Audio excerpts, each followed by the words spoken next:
Herbs had flourished by the spreading lake. The real purpose was to flagellate himself with jealous doubts about his mistress, whose fidelity he deeply suspected. Jivan's monarch, King Rajendra, was an indefatigable hypochondriac, prone to stomach upsets and flatulence.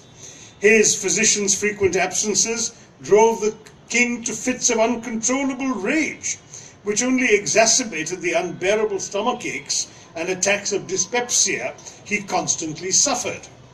On one occasion, the Vaidya hurried back from a romantic tryst to find His Majesty lolling about in a flatulent stupor, a tray of rich meats and spicy gravies lying half-eaten before him. A howling rage took possession of the physician. "I'll cure you, you glutton, for once and forever," he muttered to himself, and repaired to the pharmacy on the palace grounds.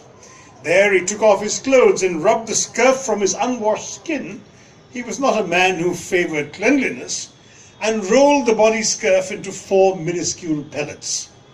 These he further wrapped in silver foil, with a little cumin and asafoetida pressed in for good measure.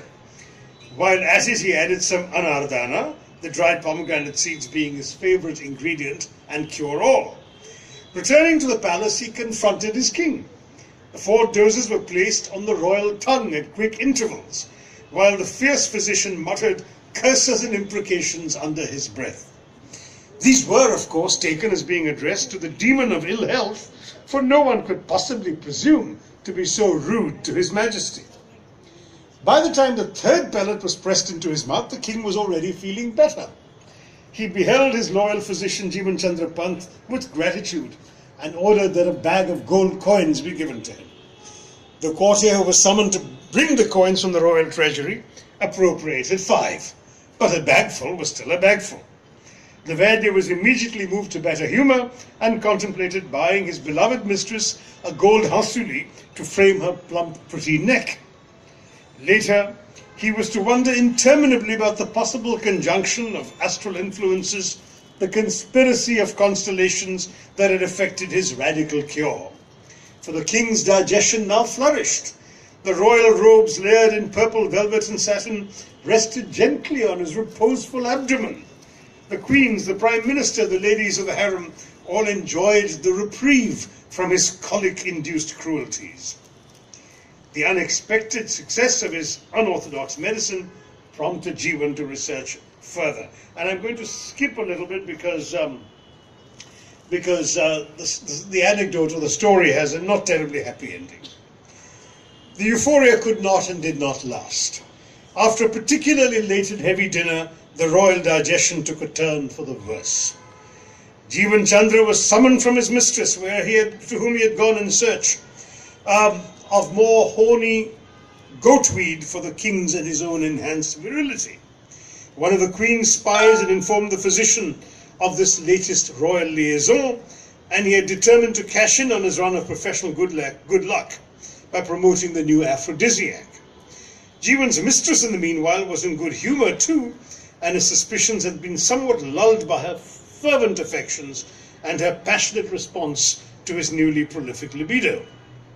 But the king's spies were at work as well. The king knew of the mistress and did not take an indulgent view of his physician's absence from the royal presence.